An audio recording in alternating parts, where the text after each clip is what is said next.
Hi, this is Dr. Dave with Pacific Sound Plastic Surgery. This lovely patient has agreed to let you see her experience so you can see how dermal fillers happen. For those of you who haven't had fillers, it can be kind of intimidating to come to somebody to get a needle-based procedure. So we want to just show the setup that we do. So we've used an extra special numbing agent already. We've discussed our plan. We've reviewed any medical issues that we might have to deal with.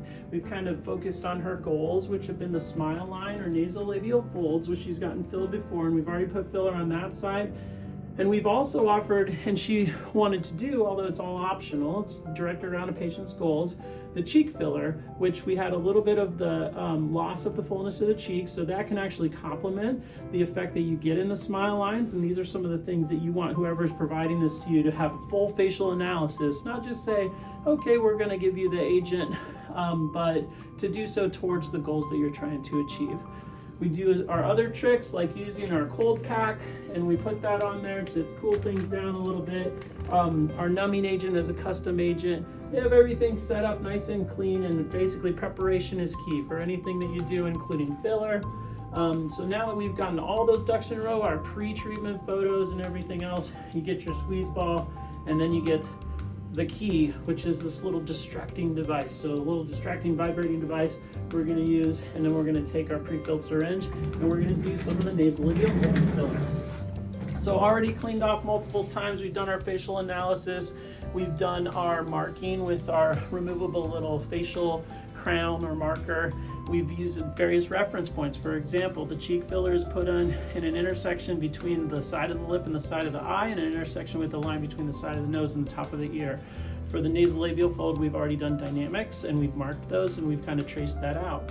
So now we're going to go ahead and do it. We've talked about everything. You ready?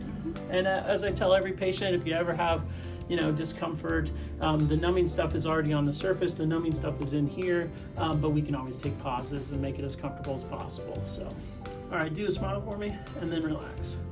Okay, same thing like we did the other side. We're going to crisscross as we go in. This agent is put at a little more superficial level than the other. So a cheek filler, as she just experienced and was a little nervous about, but it ended up being better than she expected, was put all the way down at the level of the bone. Different purposes, different areas of the face has different levels of injection. That is for both the result and in respect to some vessel territories, and ultimately it's all designed around best outcome and best safety. So these are all hyaluronic acid fillers, and hyaluronic acid fillers are the most common fillers that anybody receives across the country. They are a reversible and a accumulating effect agent that fill like hyperhydration, so extra water is recruited to these areas over the course of the first month that they are in. So we've sort of talked about all of those things as we're also pursuing her best result with her. We're doing education, and we basically try to make this a complete experience that gets not only the best result, the best value. I think our rates are probably the best in the east side of Seattle, and then also best education for that outcome long term with follow-up, and really all of the elements that we want for our patients to have their best experience.